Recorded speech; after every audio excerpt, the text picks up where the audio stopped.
Assalamualaikum warahmatullahi wabarakatuh.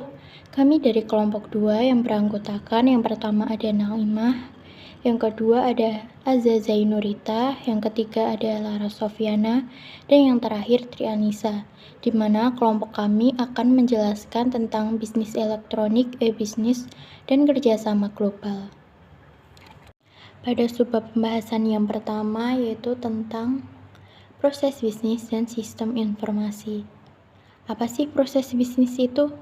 Jadi, proses bisnis adalah kumpulan kegiatan yang dibutuhkan untuk menghasilkan suatu produk atau jasa, di mana kegiatan ini didukung oleh aliran berupa material, informasi, dan pengetahuan dari berbagai pihak yang terlibat dalam proses bisnis. Proses bisnis dapat menjadi suatu kekuatan kompetitif, tapi juga dapat berupa beban.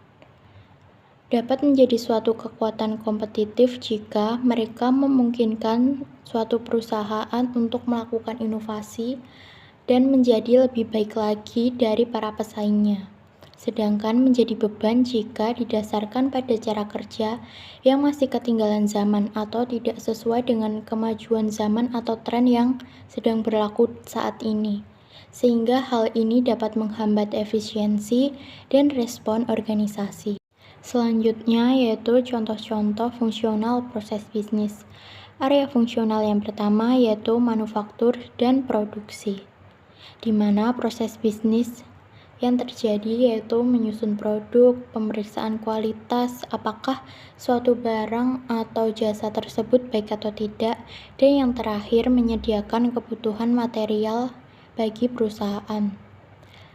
Area fungsional yang kedua yaitu penjualan dan pemasaran, di mana proses bisnis yang terjadi yaitu mengidentifikasi pelanggan, memperkenalkan produk kepada konsumen, dan menjual produk. Area fungsional yang ketiga yaitu keuangan dan akuntansi. Proses bisnis yang terjadi yaitu membayar kreditur, menyusun laporan keuangan, dan mengelola keuangan. Dan area fungsional yang terakhir yaitu sumber daya manusia, di mana proses bisnis yang terjadi yaitu merekrut karyawan, mengevaluasi hasil kinerja karyawan, dan melibatkan karyawan dalam rencana yang menguntungkan. Pembahasan selanjutnya yaitu tentang bagaimana teknologi informasi meningkatkan proses bisnis. Jadi dulu proses bisnis dilakukan secara manual, tetapi sekarang telah mengalami kemajuan yaitu dengan menggunakan teknologi informasi, di mana penggunaan teknologi informasi ini mampu meningkatkan proses bisnis, sehingga orang akan lebih mudah dalam mengakses dan berbagi informasi. Akan lebih efisien juga karena prosedur yang dimana awalnya dilakukan secara berurutan sekarang dapat dilakukan secara bersamaan. Dan yang terakhir memudahkan pengambilan keputusan, karena mampu menghilangkan hambatan-hambatan dalam pengambilan suatu keputusan. Subbab yang kedua yaitu membahas tentang jenis-jenis sistem informasi, di mana jenis sistem informasi ini terbagi menjadi 3, yaitu yang pertama sistem-sistem untuk kelompok manajemen yang berbeda. Yang kedua yaitu sistem untuk membuat perusahaan saling terhubung. Dan yang ketiga yaitu e-business, e-commerce, dan e-government. Untuk pembahasan kali ini yaitu membahas tentang sistem-sistem untuk kelompok manajemen yang berbeda, di mana ada sistem pemrosesan transaksi dan sistem untuk intelijen bisnis. Sistem pemrosesan transaksi yaitu suatu sistem komputerisasi yang mengoperasikan dan mencatat transaksi rutin harian yang diperlukan untuk melakukan bisnis, di mana tujuannya yaitu untuk menjawab pertanyaan rutin dan memantau arus transaksi di suatu perusahaan. Sedangkan sistem untuk intelijen bisnis yaitu suatu istilah tentang data perangkat lunak untuk mengorganisasi, menganalisis, dan menyediakan akses data untuk membantu manajer dan pengguna lainnya dalam membuat keputusan yang lebih berdasarkan pada informasi. Sistem untuk membuat perusahaan saling terhubung. Aplikasi perusahaan menjalankan secara bersama-sama berbagai macam sistem yang berbeda-beda dalam menjadi tantangan utama bagi perusahaan. Terdapat 4 kategori utama aplikasi perusahaan. Yang pertama, Sistem manajemen rantai pasokan digunakan untuk mengolah hubungan dengan pemasok. Sistem ini membantu pemasok, perusahaan pembeli, distributor, dan pengusaha logistik berbagi informasi tentang pesanan, produksi, tingkat persediaan, serta pengiriman jasa, sehingga mereka dapat memanfaatkan sumber daya alam, memproduksi, serta mengirim barang dan jasa secara efisien. Yang kedua, sistem manajemen hubungan pelanggan. Sistem ini digunakan untuk mengelola hubungan antara perusahaan dengan pelanggan. Yang ketiga, sistem manajemen pengetahuan. Sistem ini memungkinkan perusahaan menerima dan mengaplikasikan pengetahuan dan keahlian secara lebih baik lagi, sehingga perusahaan itu akan semakin berkembang. Yang keempat, internet dan extranet. Aplikasi perusahaan menciptakan perubahan yang mendasar bagi organisasi dalam menjalankan kegiatan bisnisnya dengan menawarkan banyak peluang dengan mengintegrasikan data bisnis yang penting ke dalam satu sistem tunggal. Selanjutnya, e-business, e-commerce, dan e-government. E-business adalah bisnis yang mengacu pada penggunaan teknologi digital dan internet untuk menjalankan proses-proses bisnis utama dalam suatu perusahaan. Sedangkan e-commerce adalah bagian dari e-business tersebut. Contohnya adalah PT Sanjaya. Perusahaan ini bergerak di bidang mebel. Dia itu menjual produk-produknya secara online. Nah, perbedaan dari e-commerce dan e-business itu adalah, kita bisa ambil contohnya. Nah, PT Sanjaya itu menjual produknya secara online lewat aplikasi Shopee. Nah, yang dikatakan e-business itu adalah bisnisnya itu atau produknya, sedangkan e-commerce itu adalah aplikasi yang digunakan PT Sanjaya untuk menjual produk-produk tersebut. Yang ketiga adalah e-government. E-government adalah penggunaan dan pemanfaatan teknologi informasi oleh pemerintah untuk meningkatkan pelayanan hubungan kepada masyarakat. Nah, ini kita ambil contoh adalah pembayaran SIM secara online atau bisa dengan cara pendaftaran vaksin secara online. Kolaborasi adalah bentuk kerjasama, interaksi, kompromi beberapa elemen yang terkait, baik individu, lembaga, dan atau pihak-pihak yang terlibat secara langsung dan tidak langsung yang menerima akibat dan manfaat. Jadi, apa sih yang dimaksud dengan bisnis jejaring sosial? Bisnis jejaring sosial bertujuan untuk memperdalam berinteraksi dengan kelompok-kelompok dari dalam dan luar perusahaan guna memperlancar dan memperbaiki pendistribusian informasi, inovasi, dan pengambilan keputusan. Kunci utama dalam bisnis jejaring sosial adalah percakapan. Pelanggan, pemasok, karyawan, manajer, bahkan organisasi yang jauh sekali memiliki percakapan yang terus berlangsung seputar organisasi. Seringkali tanpa sepengetahuan perusahaan ataupun pejabat penting perusahaan tersebut. Yang dimaksud itu karyawan atau manajer. Para pendukung bisnis jejaring sosial menyatakan bahwa jika perusahaan mampu bergabung dalam percakapan ini, mereka akan mampu meningkatkan hubungan dengan pelanggan, pemasok, karyawan, serta meningkatkan keterlibatan emosi mereka dalam perusahaan. Selanjutnya, manfaat dari kolaborasi dan bisnis jejaring sosial. Meskipun banyak artikel dan buku yang ditulis mengenai kolaborasi, hampir sebagian besar dari penelitian yang dilakukannya bersifat anekdot. Meskipun demikian, ada kepercayaan umum di kalangan pelaku bisnis dan komunitas akademik bahwa semakin kolaboratif suatu organisasi bisnis, semakin sukses bisnis tersebut, dan kolaborasi antar perusahaan menjadi semakin penting dibandingkan dulu. Survei terkini mengenai para pengelola bisnis dan sistem informasi secara global menemukan bahwa investasi di bidang teknologi kolaborasi mendatangkan peningkatan kinerja organisasi yang memberikan tingkat pengembalian 4 kali lipat dari nilai investasi yang dikeluarkan. Dengan manfaat terbesar dirasakan oleh penjual, pemasaran, serta fungsi penelitian dan pengembangan. Selanjutnya, membangun budaya dan proses bisnis yang kolaboratif. Di dalam perusahaan bisnis, kolaborasi tidak dapat terjadi secara spontan, terutama jika tidak ada budaya dan proses bisnis yang mendukung.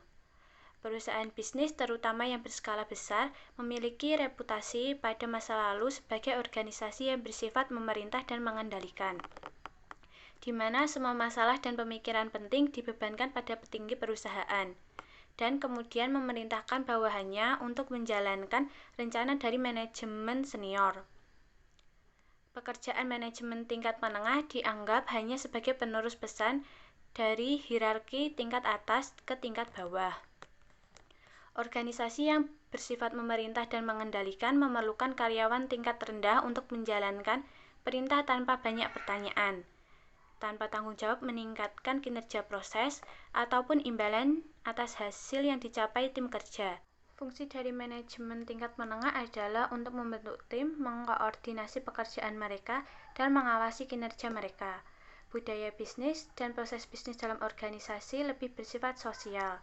Dalam sebuah budaya yang kolaboratif, manajemen senior membangun kolaborasi dan tim kerja sebagai bagian penting dalam organisasi, dan biasanya ia juga menerapkan budaya kolaborasi antar pejabat senior di dalam organisasi bisnis tersebut.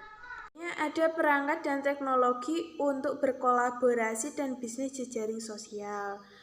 Budaya kerja yang kolaboratif dan berorientasi tim tidak akan memberikan hasil apapun tanpa adanya sistem informasi yang mewujudkan semua itu. Ratusan perangkat dirancang untuk berhubungan dengan semua hal itu.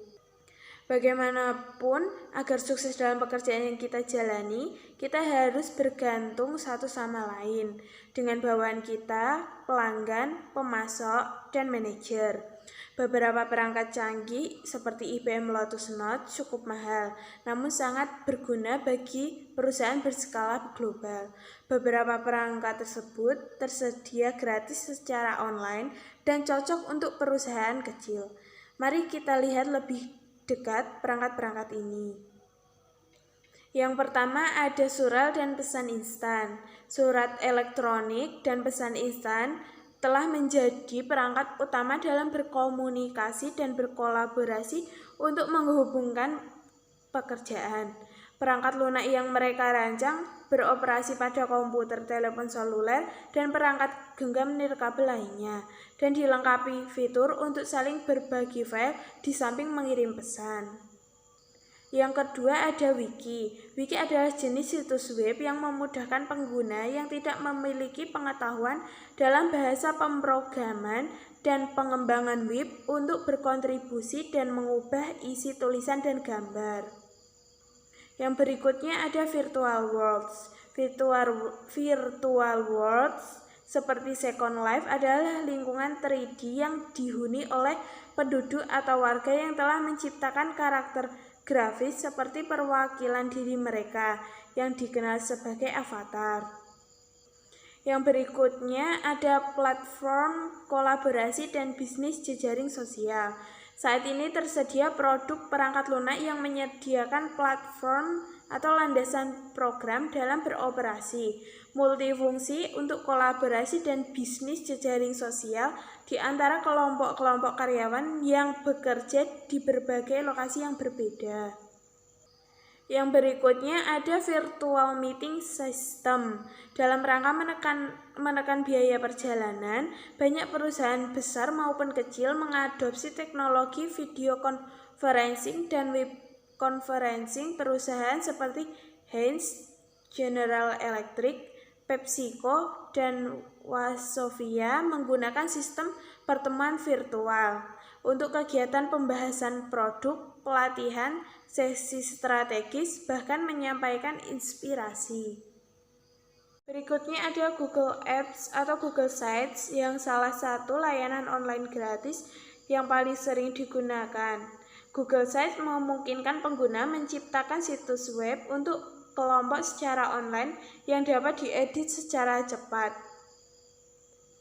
Berikutnya ada Lotus Notes. Lotus Notes merupakan contoh awal dari Growware. atau perangkat untuk membentuk dan berkomunitas di dalam sebuah grup. Sistem aplikasi kolaborasi dengan kemampuan men-sharing kalender atau jadwal kerja ataupun proyek. Berikutnya ada perangkat jejaring sosial dalam perusahaan. Selain perangkat yang baru kita jelaskan, yang mendukung kemampuan bisnis jejaring sosial, ada juga perangkat sosial yang terspesialisasi seperti Salesforce, Chatter, Microsoft Yammer, Jive, dan IBM Connection. Berikutnya ada fungsi sistem informasi di dalam bisnis, yaitu Departemen Sistem Informasi dan mengorganisasi fungsi sistem informasi.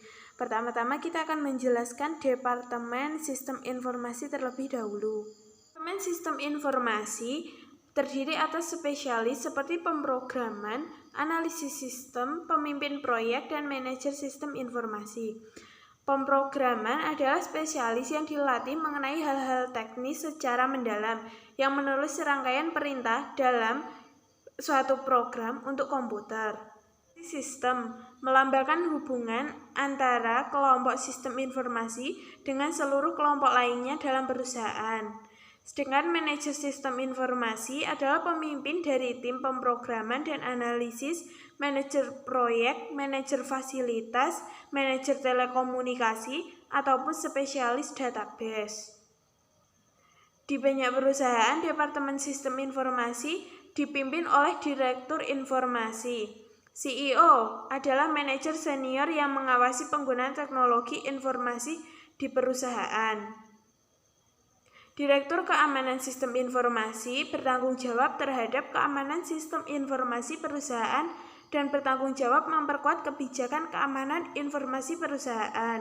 Ada pengorganisasian fungsi sistem informasi. Terdapat banyak jenis organisasi bisnis dan terdapat banyak cara bagaimana fungsi teknologi informasi disusun dalam perusahaan tersebut. Perusahaan yang kecil tidak akan memiliki kelompok sistem informasi yang formal. Mungkin perusahaan tersebut hanya memiliki satu orang karyawan yang bertanggung jawab memelihara jaringan dan menjalankan aplikasinya atau menggunakan jasa konsultan dan melakukan pekerjaan ini. Pertanyaan mengenai bagaimana seharusnya Departemen Sistem Informasi disusun merupakan bagian dari masalah yang lebih besar mengenai tata kelola TI. Tata kerja kelola TI melibatkan strategi yang kebijakan dalam penggunaan teknologi informasi pada sebuah perusahaan. Tata kelola TI menspesifikasikan perincian hak dan kerangka kerja untuk tujuan akuntabilitas guna menjamin teknologi informasi yang digunakan untuk mendukung strategi dan tujuan organisasi.